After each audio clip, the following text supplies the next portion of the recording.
Hello friends, આપણે રહ્યા ગુજરાતી. ક્યારે પણ આપણે કોઈને ગિફ્ટ આપવી હોય એટલે આપણે સૌથી પહેલા શું વિચારીએ કે ભાઈ મારે ગિફ્ટ એવી આપવી છે કંઈક યુનિક હોય, પછી કંઈ યુઝફુલ હોય.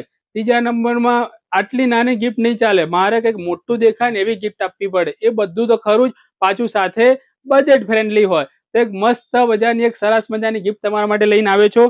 આવું ટચ વાળું લેમ્પ છે ફ્રેન્ડ્સ. એકદમ ડેકોરેશનમાં બહુ સરસ મજાનું પીસ લાગે. તમે ઘરમાં રાખી શકો, ઓફિસમાં રાખી શકો. અહીંયા આમ ટચ કરો એટલે અલગ અલગ આવી રીતે લાઇટ થાય. ચાર્જિંગ વાળું આવે એટલે કેબલની કોઈ જરૂરત નહીં. તમારો કંપનીનો અહીંયા લોગો બ્રાન્ડિંગ કરવું હોય તો પણ થઈ જશે. ખાલી પ્રાઇસની વાત કરું તો ફ્રેન્ડ્સ 250 રૂપિયા, 250 રૂપિયામાં આ પ્રોડક્ટ તમને મળી જશે. મિનિમમ ઓર્ડર ક્વોન્ટિટી હશે 30 પીસ. ખાલી આવું બોક્સ પેકિંગ આવશે. ફ્રેન્ડ્સ, આ રીલ્સ તમારા ફ્રેન્ડ ફેમિલી સર્કલમાં શેર કરી દેજો, જેને કોઈ પણ પ્રસંગ અત્યારે આવી રહ્યો છે ને ગિફ્ટિંગ માટે કંઈક આવું ઓપ્શન વિચારી રહ્યા હોય તો અમે આવું સરસ મજાનું ગિફ્ટ તમને કરી આપશું. ફ્રેન્ડ્સ, આવી યુનિક ગિફ્ટ માટે આજે જ અમારો કોન્ટેક્ટ કરો નીચે લખેલા નંબર પર અને અમારા પેજને ફોલો કરવાનું ભૂલતા નહીં. હેલો